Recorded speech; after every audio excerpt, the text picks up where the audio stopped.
Hello, kamusta tayong lahat? I praise the Holy God, the Almighty Father, for no words can describe His goodness, His greatness, His awesomeness. In Revelation chapter 15, verses 3 and 4, it says, "They sing the song of Moses, the servant of God, and the song of the Lamb, saying, Great and marvelous are your works, Lord God Almighty, just and true are your ways, O King of the saints. Who shall not fear you, O Lord, and glorify your name? For you alone are holy, for all the nations shall come and worship before you, for your judgments have been manifested."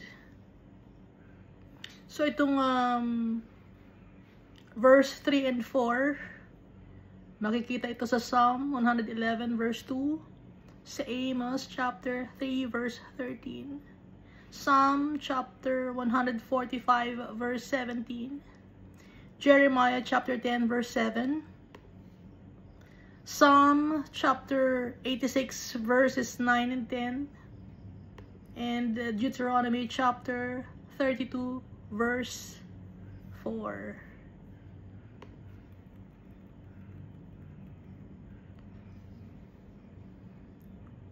Our Father is faithful,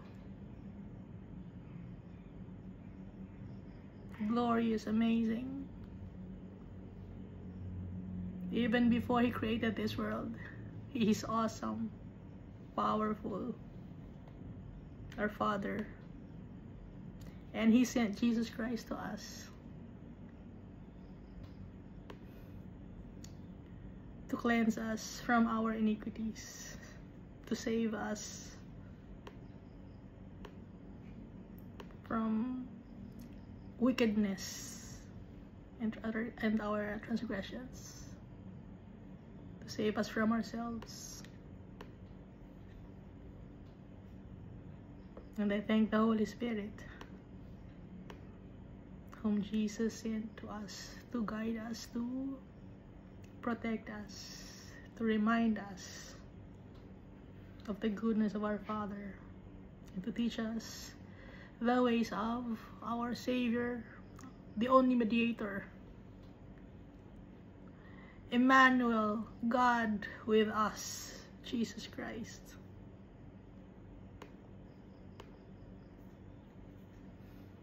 So last time, we're talking about the parables that Jesus has taught us. So maraming mga parables. It's a metaphor, simile, personification, and other forms of or figures of speech. It's like a poem.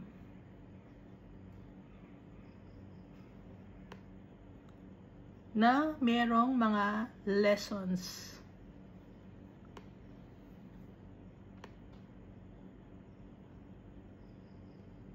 So yung nabasa natin na yung parable of the tenants. Sino yung mga tenants? Sino yung landowner? Ano yung vineyard? So lahat ng mga binanggit ni Jesus Christ, merong ibig sabihin. Hindi lang to basta story. Bakit nagsasalita si Jesus ng parables? Matthew chapter 13 verse 10 to 16. Because it has been given to you to know the secret or hidden truths or the mysteries of the kingdom of heaven. But to them it has not been given. For whoever has, to him more will be given, and he will have abundance. But whoever does not have, even what he has, will be taken away from him. Therefore I speak to them in parables, because seeing they do not see, and hearing they do not hear, nor do they understand. And in them the prophecy of Isaiah is fulfilled, which says, Hearing you will hear, and shall not understand, and seeing you will see, and not perceive. For the hearts of these people have grown dull, their ears are hard of hearing, and their eyes they have closed, lest they should see with their eyes, hear with their ears, lest they should understand with their hearts and turn, so that I should heal them. But blessed are your eyes, for they see, and your ears, for they hear. For assuredly I say to you that many prophets and righteous men desired to see what you see and did not see it, to hear what you hear and did not hear it. So yung mga parables na nabasa natin last time,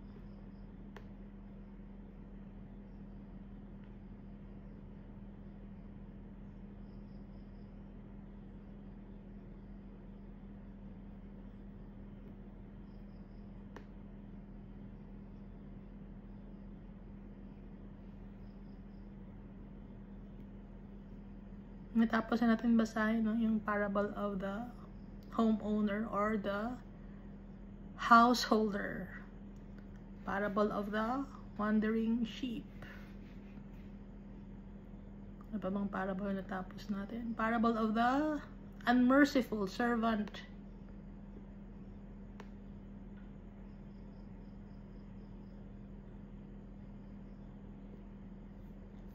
Tsaka yung parable of the workers in the vineyard.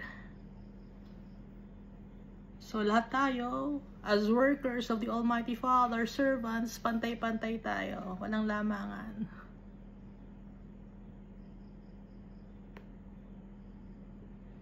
Sa Book of Revelation, sino yung 24 elders? Yung 24 elders, yung 12 apostles, and the 12 tribes of Israel. Yun yung 24 elders.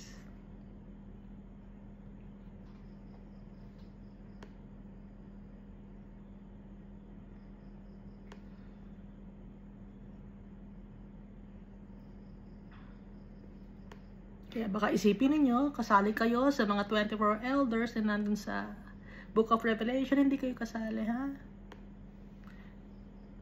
Hindi kayo apostle.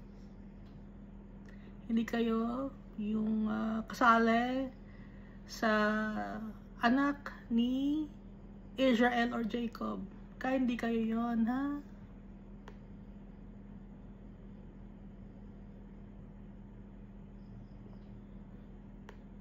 At yung 7 churches, 7 na klase ng mga tao dito sa mundo.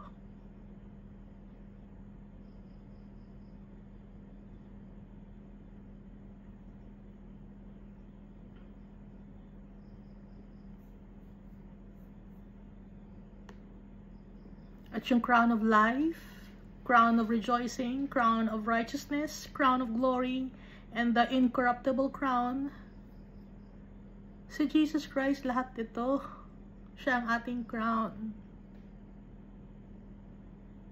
Siya ang ating treasure, si Almighty Father.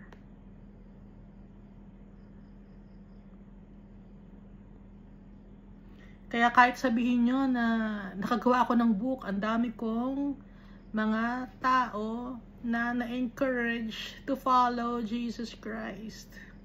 Kahit na pantay-pantay tayo sa paningin ni Almighty Father. Ano ang sweldo? Pantay-pantay, di ba? Nabasa natin dito sa parable of the vineyard. Kaya baka mag-expect kayo na mas malaki ang crown ninyo, na iba-iba ang crown ninyo, iba-ibang kulay, kasi yun ang turo sa amin dati. Mali yung turo ng pastor sa amin dati. Pantay-pantay kay Almighty Father, kasi lahat tayo makasalanan at pinatawad tayo because of Jesus Christ.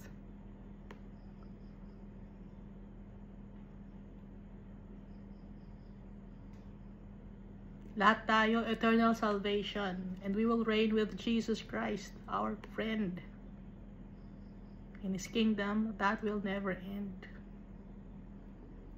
So kahit na matagal ka ng Christian, or bago ka lang na Christian, bago ka pa lang na na nagtitiwala kay Jesus Christ, pantay-pantay ang ibibigay sa atin na inheritance.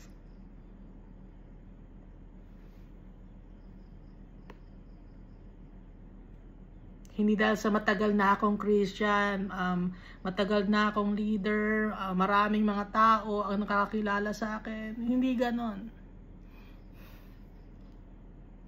Dahil pag ganon ang isang tao, ano siya? Arrogant. Prideful. Kung prideful ka, hindi ka dapat sa heaven. Ang kasama mo, yung iyong prideful na leader din. Sino ba yung prideful? So, dito tayo sa parable of the two sons. Makikita to sa Matthew chapter 21, verses 28 to 32. But what do you think? A man had two sons, and he came to the first and said, Son, go, work today in my vineyard. He answered and said, I will not. But afterward, he regretted it and went. Si itong lalaki, sinisimbolize ito si Almighty Father. Yung two sons, dalawang klase ng tao dito sa mundo. So, dun sa una niyang anak, sabi niya, Son, go to work today in my vineyard. Magtrabaho ka sa akin. Be my servant. Magtiwala ka sa akin. Anong sabi niya? Ayoko. I will not. Pero, afterward, he regretted it and went. Sumunod din siya. Verse 30. Then he came to the second and said likewise. So, sa isa pa niya niyang anak. No? Then he came to the second and said likewise, and he answered and said, I go, sir, but he did not go. Sabi nung anak niya na isa, sige, pupunta ako. Pero hindi nagpunta, hindi nagtrabaho. Yung isa niyang anak. Which of the two did the will of his father? Sino sa dalawa ang sumunod sa kanilang father? They said to him, the first. Jesus said to them, assuredly, I say to you that tax collectors and harlots enter the kingdom of God before you. Ito yung mga una na tinawag, tax collectors and harlots.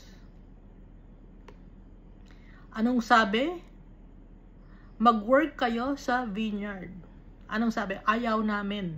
Pero, nagsisi sila at sila ay nagpunta. So, yung mga tax collectors and harlots, makasalanan, di ba? Tax collectors, ibig sabihin, mahilig sa pera. Usually kasi, mga tax collectors, mahilig sa pera yon. Hindi ko nilalahat, no? Usually. At pag harlot ka, hindi lang to yung binibenta mo yung katawan mo, ito rin yung binibenta mo yung prinsipyo mo. Yon ang harlot. Kadumihan ng ginagawa mo.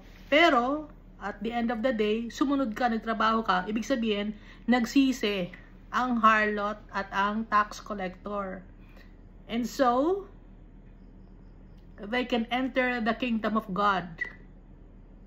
Kahit na tax collector, makasalanan, or harlot, makakapasok sa kaharian ni Almighty Father. Dahil sinunod nila si Almighty Father. Ano yung bang utos ni Almighty Father? This is my son, or he is my son. Listen to him. Ano kanino ni Almighty Father sinasabi yun sa atin? Sino ang ating papakinggan? Si Jesus Christ. Ano ang version?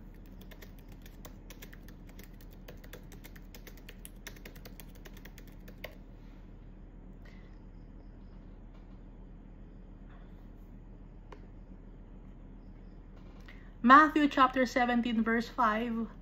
While he was still speaking, behold, a bright cloud overshadowed them, and suddenly a voice came out of the cloud saying, This is my beloved Son, in whom I am well pleased.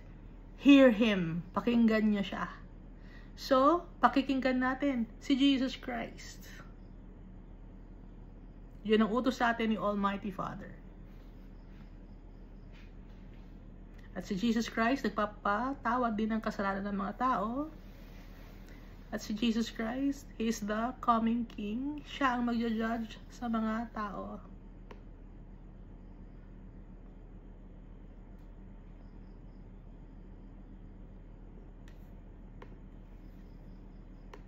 So, makakapasok sa kaharian ng Diyos.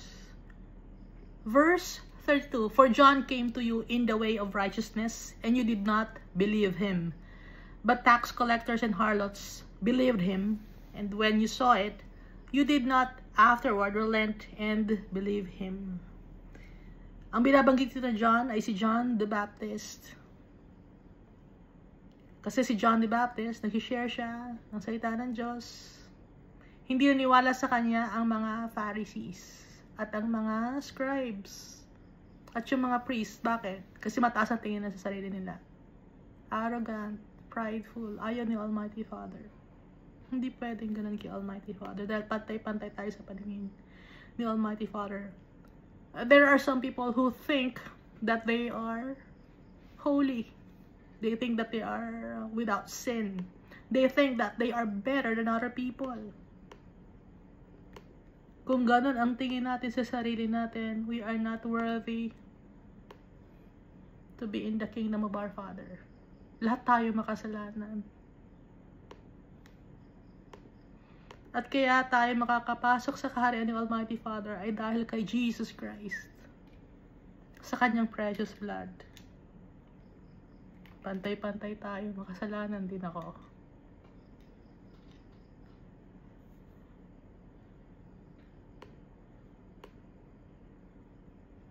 Kaya dapat i-acknowledge natin na nagkasala tayo and be remorseful of our sins.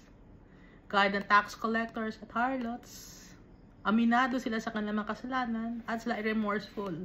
Unlike sa mga ibang mga tao, sasabihin pa nila, yung mga taong yan, makasalanan yung mga yan eh. No? Naalala ko na naman yung teacher ko. Yung mga ano yan, yung mga born again na yan, makasalanan yan. Sabi ng teacher ko.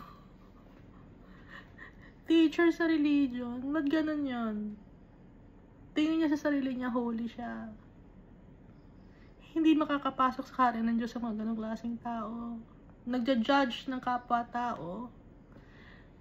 Pumunta si Jesus Christ dito para i-save ang mga makasalanan. Hindi para sa mga tao na walang kasalanan. Si Jesus Christ siya ang doktor. Bakit tayo pupunta kay Jesus Christ? Dahil tayo ay may sakit. Ngayon, kung wala kang sakit, hindi mo kailangan si Jesus Christ. Tingin mo sa sarili mo, holy ka. Lahat tayo pantay-pantay. Makasalanan tayo. We are saved by grace. Dahil sa awa ni Almighty Father.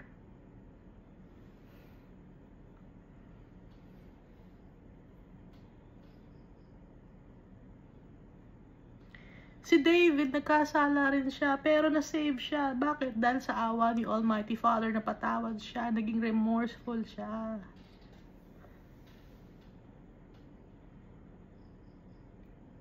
Si Moses, may kasalanan din.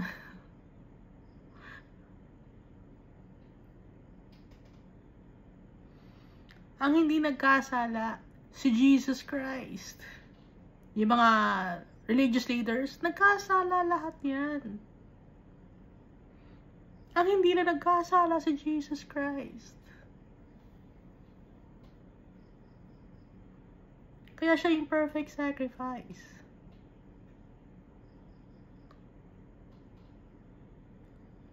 Holy and pleasing to thee, Almighty Father.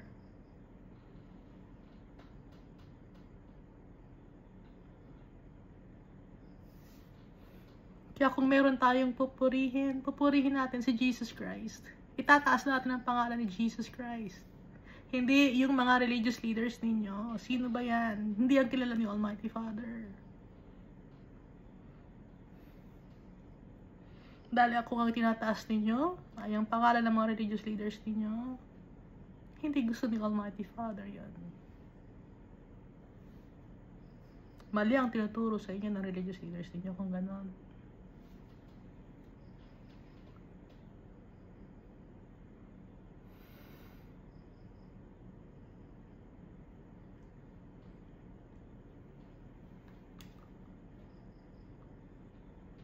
The only way to our Father is Jesus Christ.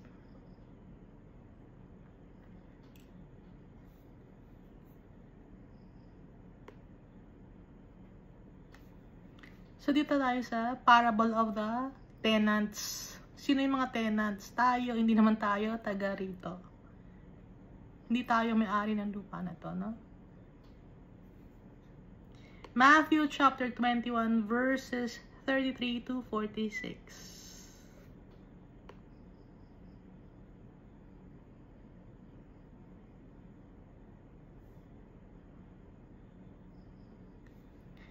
Here another parable. There was a certain landowner. Sino yung landowner na binabanggit ni Jesus Christ dito? Si God Almighty. He's the owner. He's the creator of this world. Who planted a vineyard. Meron siyang vineyard. Ano yung vineyard? Grapes yun, ano? Taniman ng mga grapes. And set a hedge around it. Vineyard, merong mga, ang symbolize itong vineyard, itong lupa. Merong mga nakatanim. Meron tayong mga trees, mga plants, no? Flowers, animals. And set a hedge around it. So, ang mundo na to may hedge. May boundary. Ang mundo. Dinescribe ni Jesus Christ. And set a hedge around it. Dug a wine press in it. Ano yung wine press? May water tayo, no? And built a tower. Ano yung tower? Mga mountains. Mga hills. And he leased it to vine dressers. Sino yung mga vine dressers? Tayo. He leased it. Hindi tayo ang may-ari, pero pinatira tayo dito. And went into a far country. So, saan nakatira si Almighty Father? In heaven. Wala siya sa mga pinapatayo nyo ng mga structure, ng mga buildings. Nasa heaven, footstool ni Almighty Father, itong lupa. Itong earth, no? The earth is my footstool. Saan nga bang verse yun?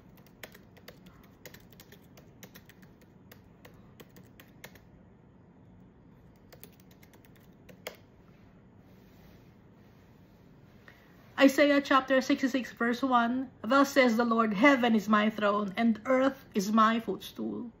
Where is the house that you will build me? And where is the place of my rest? Kaya kahit anumang building ang ipagawa nyo dito, sasabihin ninyo, congregation ninyo, simbahan ninyo, place of worship ninyo, saan ang throne ni Almighty Father in heaven? Wala sa isang structure.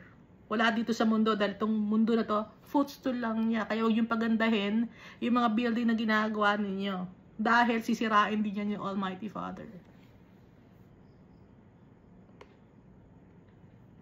So, he went into a far country. In heaven. Doon nakatira ang tatay natin. Verse 34. Now when the vintage time drew near.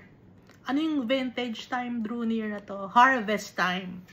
He sent his servants to the vine dressers. Pinadala niya ang kanyang mga servants. Kasi malapit na yung harvest time. Yung mga servants niya, mga prophets, pinadala niya sa vine dressers, sa mga tao. That they might receive its fruit. Para makapag-receive, makatanggap ng abundance ang mga tao. So, itong mga prophets, pinadala ni Almighty Father para pagsabihan ang mga tao.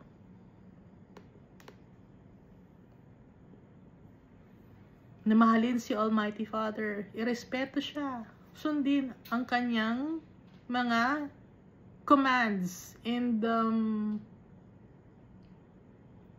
directives. Verse 35, and the vine dressers took his servants. So yung mga tao, anong ginawa? They took his servants, yung servants, mga prophets, beat one, killed one, and stoned another. Ginawa sa mga prophets. Kinuha yung mga prophets, binugbog, pinatay, at binato. Again, he sent other servants. Si Almighty Father nagpadala na naman ng mga servants.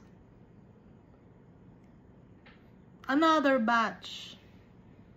Kasama ron yung mga apostles, yung mga disciples, gaya ni Stephen, si Peter, si John the Baptist.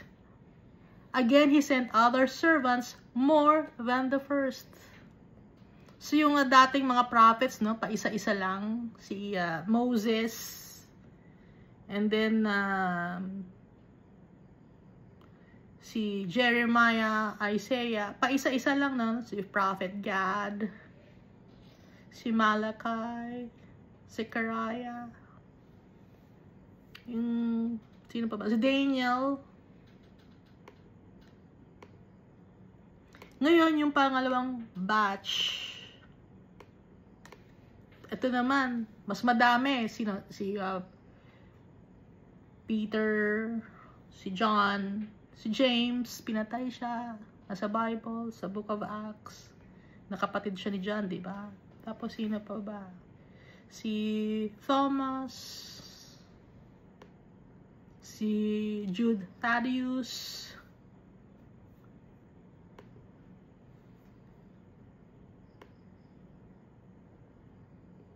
after nun, meron pang mga servants na ipinadala si Almighty Father. Anong ginawa sa kanila? Beat one, killed one, and stoned another. Si Peter, pinatay siya. Si Paul, pinatay din siya. Pinapatay sila ng mga tao. Saan pinatay si Peter? Sa Rome. Sino pumatay kay Peter? Mga Roman soldiers. Tapos ngayon sa Rome, doon merong structure for Peter. So, sinong pumatay sa kanya? Mga Romans. Saan siya ngayon ginawa ng structure? Sa Rome. At doon siya kinikilala sa Rome. Nakikita niyo ba? Si Paul, saan siya pinatay? Si John. Si John lang ang kaisa-isang namatay na hindi siya pinatay. Kinuha siya ni Almighty Father. Pero namatay siya, no? Pero hindi siya yung namatay dahil siya ay pinatay. Kundi si Almighty Father, kinuha na siya dahil matanda na siya. Siya yung kaisa-isa. So, itong mga servants na pinatay ng mga vine dressers, binugbog, saan makikita to? Hebrews chapter 11, verse 32. And what more shall I say? For the time would fail me to tell of Gideon and Barak and Samson and Jephthah, also of David and Samuel and the prophets, who through faith subdued kingdoms, worked righteousness, obtained promises, stopped the mouths of lions, quenched the violence of fire, escaped the edge of the sword, out of weakness were made strong, became valiant in battle, turned to flight the armies of the aliens, women received their dead, raised to life again. Others were tortured, not accepting deliverance, that they might obtain a better resurrection. Still others had trial of mockings and scourgings, yes, and of chains and imprisonment. Yung mga prophets, apostles, disciples, servants of the Almighty Father. They were stoned, they were sawn in two, hinati sa dalawa, nilagari yung katawan. Were tempted, were slain with the sword. They wandered about in sheepskins and goatskins. Yun ang kanilang suot. sheepskins and goatskins. Being destitute, afflicted, and tormented. Ganyan ang mga prophets. Yan ang servants ni Almighty Father. Nahirapan. Hindi nagpasarap sa buhay.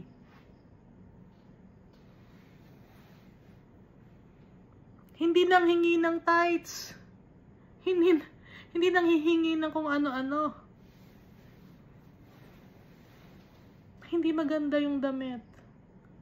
They wandered about in sheepskins and goatskins, being destitute, afflicted, tormented, of whom the world was not worthy. They wandered in deserts and mountains, in dens and caves of the earth. Wala silang sariling bahay.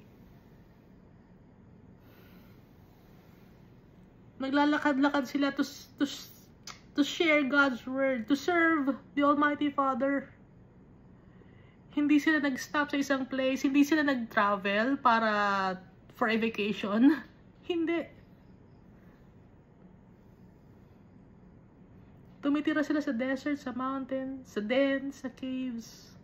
All of these, having obtained a good testimony through faith, did not receive the promise, God having provided something better for us, that they should not be made perfect apart from us.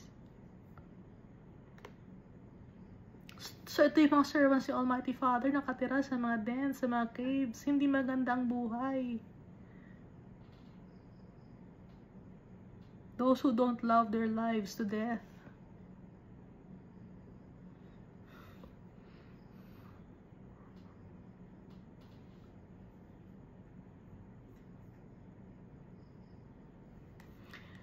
Then last of all, He sent His Son to them, saying, they will respect my Son.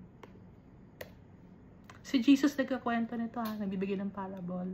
Alam ni Jesus Christ. Bago pa man siya patayin. Alam na niya ito. Alam na niya yung mangyayari sa kanya. Then last of all, He sent His Son to them. Pinapatungkulan niya yung sarili niya, saying, they will respect my Son. But when the vine dressers saw the Son, they said among themselves, this is the heir. Come, let us kill him and seize his inheritance. Alam ni Jesus Christ, ang gagawin sa kanya, papatayin siya. So they took him and cast him out of the vineyard. Si Jesus Christ, pinako siya outside of Jerusalem, sa Golgotha.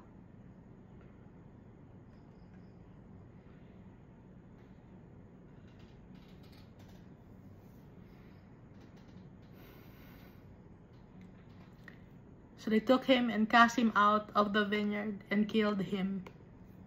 Pinapatungkulan ni Jesus Christ yung sarili niya. Alam niya. Verse 40, therefore, when the owner of the vineyard comes, what will he do to those vine dressers? Pag dumating ang may-ari ng vineyard, pag dumating si Almighty Father, makita niya ang ginawa ng mga tao sa kanyang mga prophets, anong gagawin ni Almighty Father? Makita ni Almighty Father ang ginawa ng mga tao kay Jesus Christ. What will God do to the wicked people? Verse 41, they said to him, sabi ng mga tao, he will destroy those wicked men miserably and lease his vineyard to other vine dressers who will render to him the fruits in their seasons. So sabi ng mga tao sa kanya, i-destroy ng owner of the land yung mga vine dressers.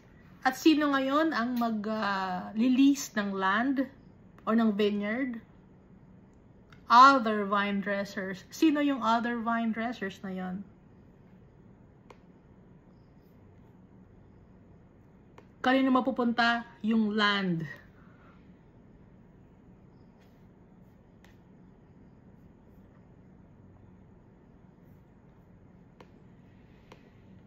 Verse 42, Jesus said to them, have you never read in the scriptures, the stone which the builders rejected has become the chief cornerstone.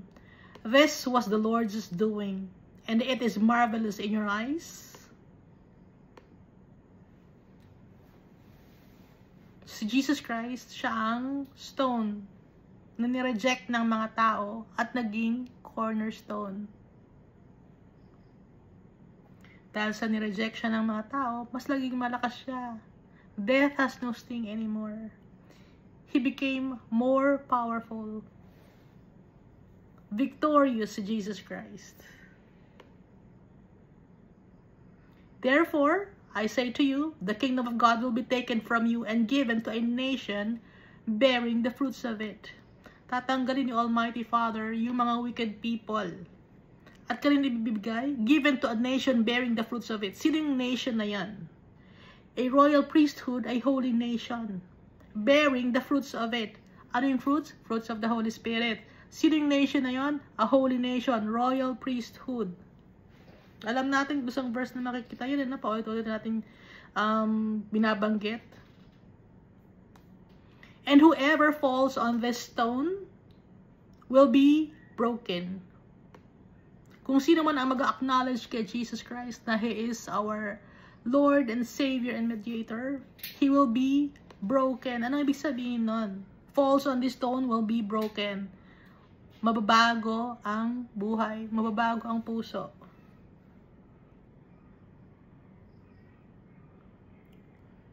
Will become a changed person. But whomever it falls, it will grind him to powder. Kung sino man ang mahulugan ng bato, siya naman ay madudurog or pulverized. Pag ang isang bato ay nadurog, nag-grind sa powder, ano na yung value nun? Worthless. No? Dito sa verse 44, whoever falls on this stone will be broken, but on whomever it falls, it will grind him to powder. So, dalawang klase ng tao. Kung yung tao ay mahuhulugan ng bato, si Jesus Christ yung nagsisimbolize ng bato na yon. Yung tao na mahuhulugan ng bato, si Jesus Christ yung bato, mag-change yung buhay ng tao na yon. Because he will trust in Jesus Christ. Pero, kung whomever it falls, kung sino naman yung mahuhulugan, naintindihan nyo? Yung una, kung sino mahuhulog sa bato, whoever falls on this stone, halimbawa ito yung bato, may isang tao or isang bato, nahulog sa isang stone, anong mangyayari? Di ba yung pag ang isang bato nahulog sa isang stone na malaking stone, nabe-break into pieces, yung stone na yun, pero stone pa rin siya. Yun nga lang, yung mga rough edges, mawawala, magiging smooth stone siya. Yun ang whoever falls on the stone will be broken. Ibig sabihin, nagiging perfect yung shape ng stone, natatanggal yung mga rough edges. But on whomever it falls, yung malaking bato, tapos may bato na nahulugan ng bato, it will grind him to powder. Yung bato na nahulugan ng malaking bato, nadudurog. Worthless. So yun yung mga unbelievers. Worthless. They will be pulverized. Wala nang kwenta. At pag ang isang kaluluwa ay wala nang kwenta, walang value, sa napupunta yun? Sa eternal damnation.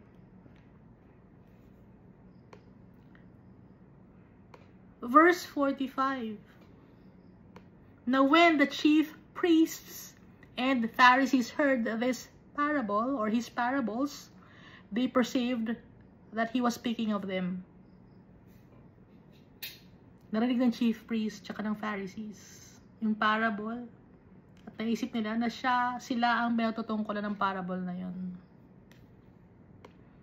Bakit? Kasi they think highly of themselves. They are hypocrites. They think they are without blemish. They think they are holy.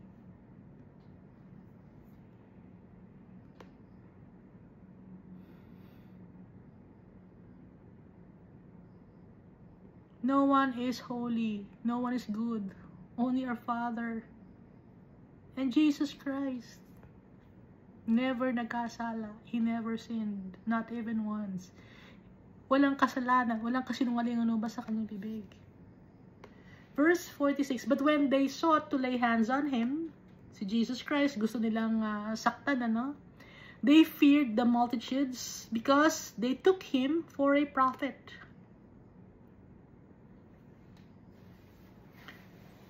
Nangyari to na kinatakutan nila yung multitudes dahil hindi pa time para kunin ng mga Pharisees si Jesus Christ para saktan. Ano yung time na para kunin na nila si Jesus Christ? Ano yung culminating point para mapag-decide nila na kunin na nila? Yun yung time nung binuhay niya si Lazarus. Kaya nga umiyak si Jesus Christ kasi yun na yung time na mahihiwalay na siya sa kanyang mga apostles and disciples. Na pag binuhay niya si Lazarus, mapafinalize na ng mga Pharisees and the wicked people na i-crucify siya. Kunin siya. Kaya umiyak si Jesus Christ. Dahil mapapalayo siya sa mga kaibigan niya. Dahil napamahal na rin siya. Pero it's time na. Kaya nung binuhay niya si Lazarus, umiyak siya. Ang sabi ni Jesus Christ, kaya niya nasabi yung greater love has no one than this, than to lay down one's life for his friends. Sa John chapter 15 verse 13. Binigay niya ang buhay niya para sa kanyang mga friends. Kaya siya umiyak dahil ibibigay na niya ang kanyang buhay sa mga friends. Binuhay niya si Lazarus pero siya ang kapalit.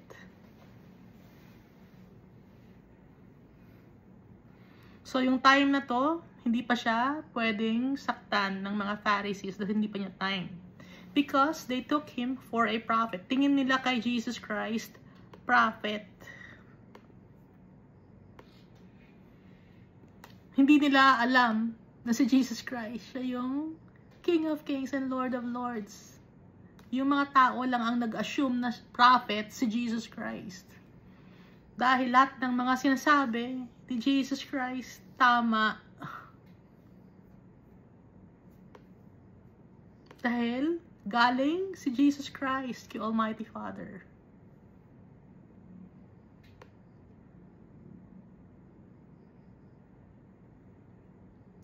Dito tayo sa parable of the wedding banquet. Matthew chapter 22.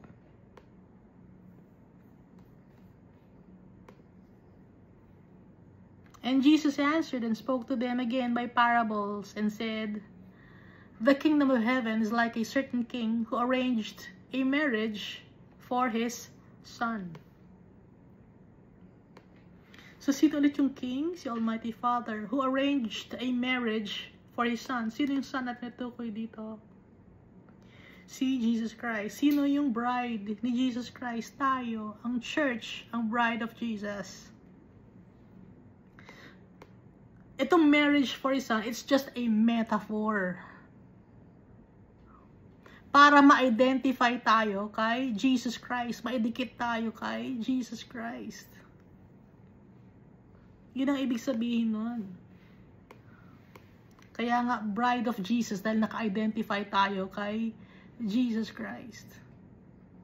Kaisa tayo ni Jesus Christ. Di ba pag mag-asawa, magkaisa yon? Kaya nga tayo, ang bride of Jesus, kaisa tayo ni Jesus Christ. Sinisimbolize na it's just a metaphor. No? Naintindihan natin, no? Sinong kausap ko? And sent out his servants. Verse 3. To call those who were invited to the wedding and they were not willing to come. Sino yung servants? Prophets. Sino pa yung mga servants? Yung mga nagpe-preach. Preachers. Those who share God's words.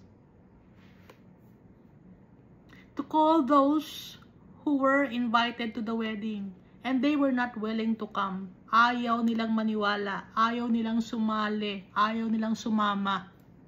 Hindi sila willing. Maraming mga tao ngayon.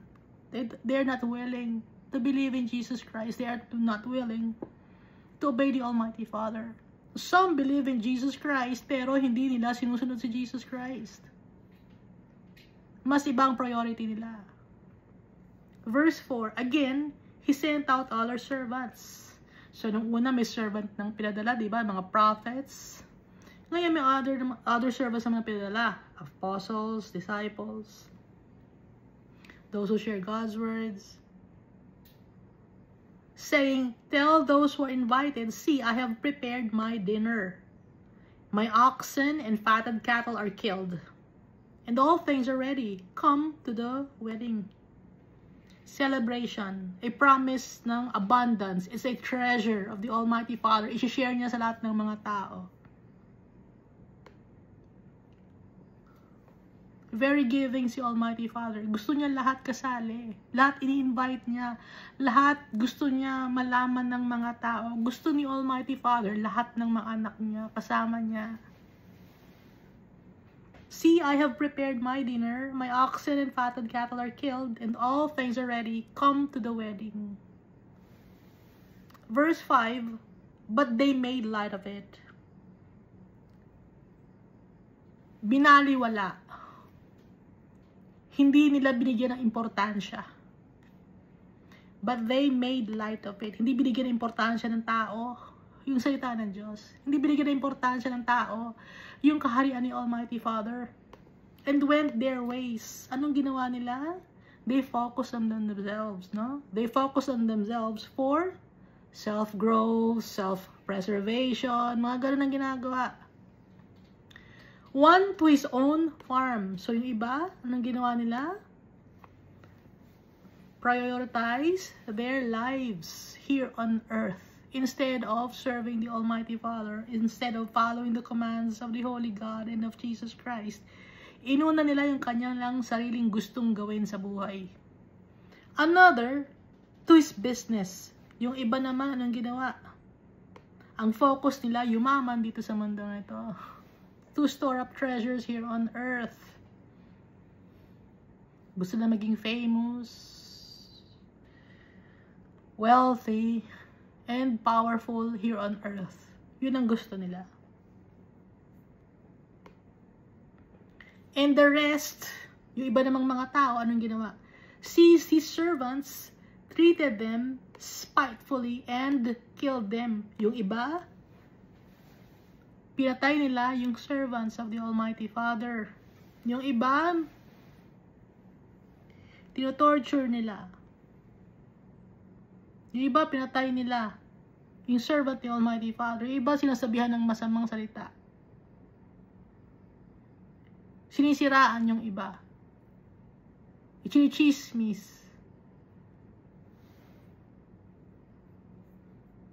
Binabaliwala. Verse 7, but when the king heard of it, narinig ni Almighty Father, nakikita niya ang lahat, he was furious and he sent out his armies. Sa galit ni Almighty Father, ipapadala niya ang kanyang mga armies. May army si Almighty Father. Sino yung commander of the army of the Holy God? Si Jesus Christ. Nakalagay yun sa Joshua chapter 5 verse 13 to 15. Commander of the army of God. Si Jesus Christ yun, nakita ni Joshua. At yung army ni Almighty Father, Revelation chapter 19, verse 11, now I saw heaven opened, and behold a white horse, and he who sat on him was called Faithful and True, and in righteousness he judges and makes war. Si Jesus Christ. His eyes were like a flame of fire, and on his head were many crowns. He had a name written that no one knew except himself. He was clothed with a robe dipped in blood, and his name is called the Word of God. And the armies in heaven, clothed in fine linen, white and clean, followed him on white horses. So may army si Almighty Father. Ang army ni Almighty Father, those who follow Jesus Christ.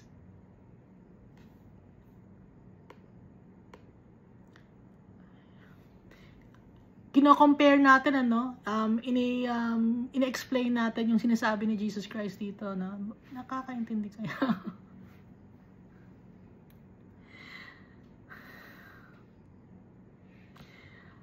Verse 7, but when the king heard of it, he was furious, and he sent out his army. So, pinapakita natin sa ibang verses, yung pinapatungkulan ni Jesus Christ. Destroyed those murderers and burned up their cities. Or burned up their city. Saan nakalagay ito? Na binabanggit ni Jesus Christ, destroyed those murderers and burned up their city.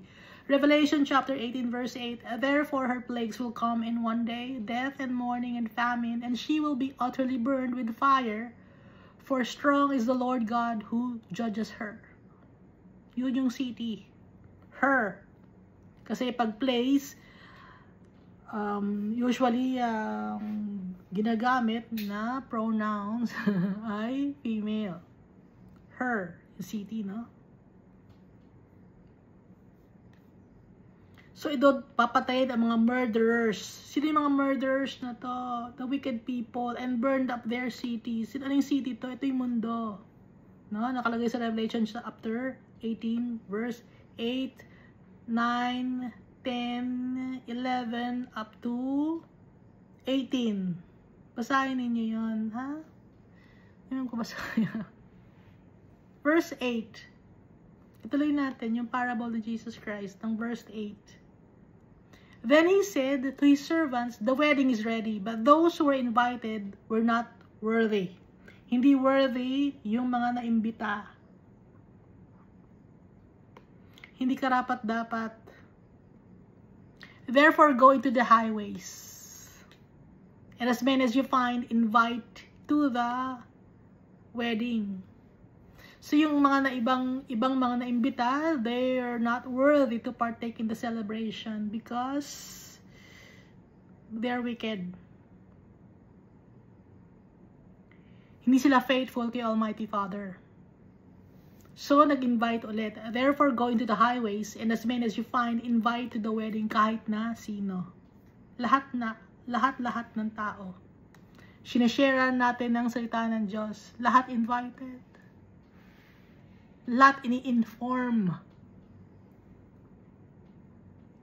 Verse 10, so those servants went out into the highways and gathered together all whom they found, both bad and good. So lahat ng people ini-inform na ang tatay natin, si Almighty Father, He is good. That we have a Savior, Jesus Christ. Some believe, some don't. And the wedding hall was filled with guests. Kaya lang ito mangyayari, yung wedding hall filled with guests. Revelation chapter 20, verse 12 to 13. And I saw the dead, small and great,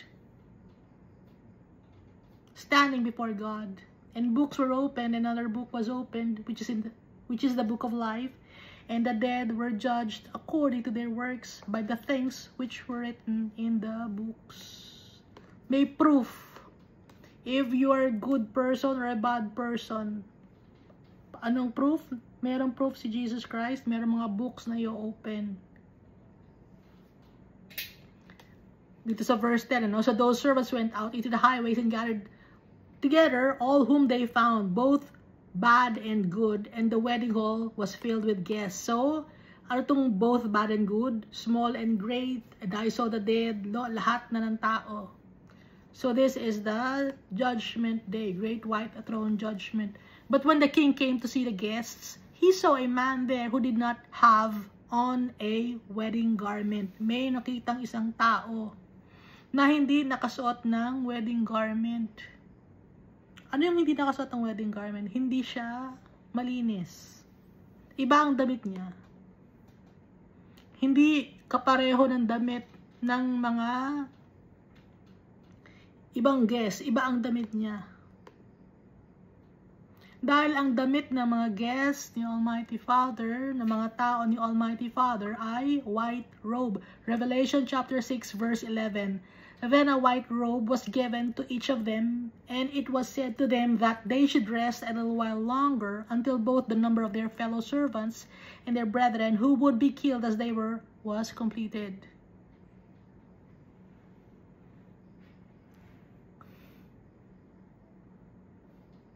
kino-compare natin yung sinabi ni Jesus Christ dito sa Matthew sa sinasabi ni Jesus Christ dito sa Book of Revelation. Dahil ang kausap ni John the Evangelist dito ay si Jesus Christ.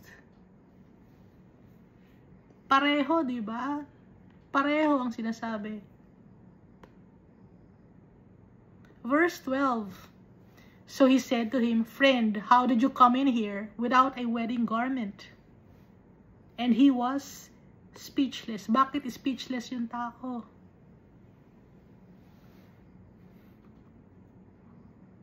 Dahil alam niya sa sarili niya na iba ang suot niya, iba ang kanyang paniniwala,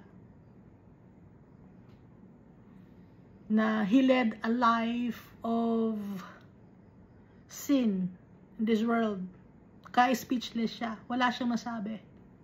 Pagkaharap natin si Almighty Father, wala tayong masasabi.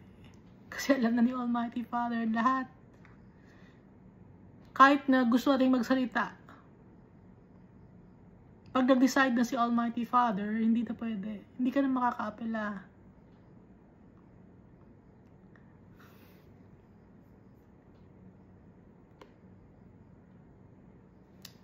Then the king said to the servants, "Bind him hand and foot." Hindi na makakagalaw. Itinali. Kamay at paa. Take him away and cast him into outer darkness. Hindi tayo makakapalag pag dadaling ka na sa impyerno, tatakas ako. Marunong ako magkarate, mag-kung fu, pag ginahabol ako, dadalhin ako sa impyerno. Hindi pwede, tatakas ako, kakarating. Hindi pwedeng ganun. Kaya nga, bind him hand and foot. Hindi ka makakalaban, hindi ka makakakilos. Dahil itatapong ka na sa impyerno Take him away and cast him into outer darkness. There will be weeping. Merong nag-iiyakan. And gnashing of teeth. Bakit merong weeping and gnashing of teeth? Iyakan, nagsisisi, nag-iiyakan sa sobrang sakit. Doon sa lake of fire, nasusunog ka, pero hindi ka masusunog. Ma-feel mo yung pain, pero hindi ka mamamatay. That's the second death. And gnashing of teeth. Bakit gnashing of teeth? Kasi sa sobrang sakit, yung ipin mo magna-gnash. So much pain. For those who will be thrown in hell. For many are called, but few are chosen. Inulit na naman ni Jesus Christ. Many are called, but few are chosen. Lahat tayo tinatawag, lahat tayo ini-inform. Pero konti lang ang pipiliin. Hindi lahat dahil ang mga tao matigas ang ulo. So, sino yung few? Ilan tong few ngayon na to? A third sa Zechariah.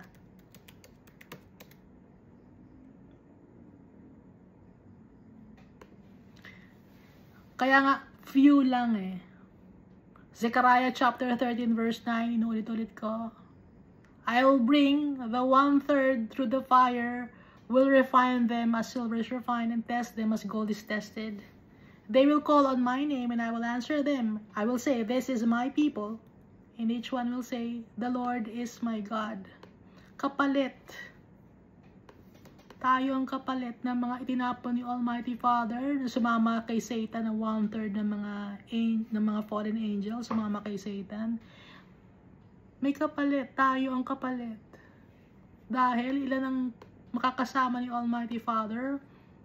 Few are chosen. 1/3 din. I will bring the 1/3 through the fire and will refine them as silver is refined. Kasali ba tayo dito sa 1/3? Tayo ba ay sumusunod kay Almighty Father? Tayo ba ay sumusunod kay Jesus Christ? Na-acknowledge ba natin si Jesus Christ as our Lord and Savior and Redeemer, the only mediator?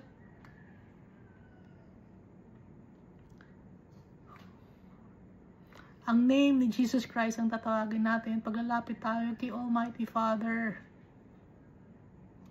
Wala nang iba pang name.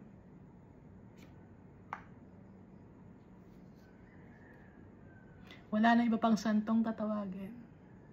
Wala nang iba pang kamag-anak. Kasi baka may tawagin kayong kamag-anak ninyo. Hindi sasagot yung kamag-anak ninyo.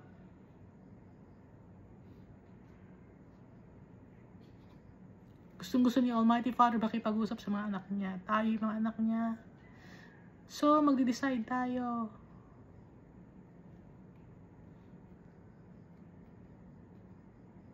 At hindi natin alam kung ang time frame natin dito sa mundo. So, yung iba, abutan pa nila yung mark of the beast. Yung iba, makakauwi na kay Almighty Father, hindi na aabutan yung mark of the beast. Napakahirap nun pag naabutan mo yung mark of the beast.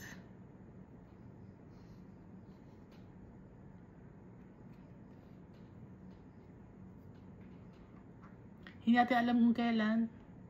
Dahil ang nakakaalam lang si Almighty Father. Kahit yung mga angels hindi alam kung kailan ang pagbabauli ni Jesus Christ here on earth.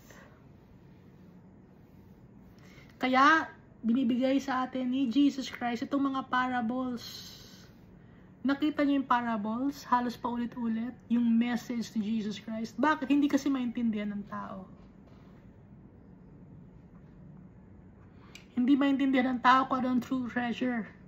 Yung true inheritance, hindi maintindihan ng tao kung ano yung totoong kayamanan. Dahil ang inisip ng mga tao na kayamanan ay literal na kayamanan na ginto, pilak, namumulaklak, namumulaklak sa tabi ng dagat. Hindi yun ang totoong treasure. Ang treasure natin, si Almighty Father.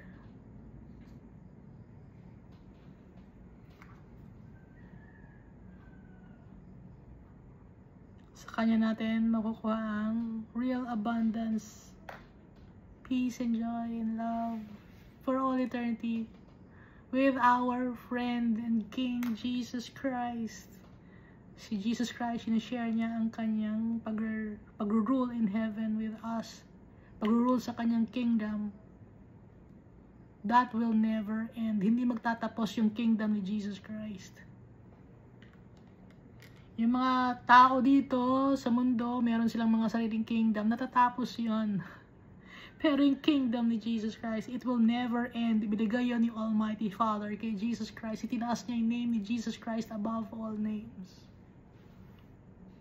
Binigyan ni Almighty Father si Jesus Christ ng power and dominion and authority in heaven and on earth. Hindi lang sa earth, sa heaven pa. Nakasulat yon sa Bible. Hindi yon katang-isip, hindi yon gawa-gawa ng tao. Nakasulat sa Bible yon. Ngayon, yung mga religious leaders ninyo, gawa-gawa lang ng mga tao yan. Gawa-gawa lang nila para sambahin ninyo yung inyong mga religious leaders. Ang sasambahin natin, ang itataas nating pangalan, yung totoong Diyos, si Almighty Father, at saka si Jesus Christ. At yung Holy Spirit, kailangan natin ng Holy Spirit. Dahil pinadala ni Jesus Christ sa atin ang Holy Spirit. To protect us, to guide us. To remind us. To do good things.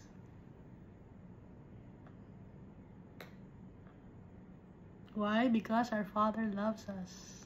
Jesus loves us. We are His friends. Thank you, and God loves us all so much.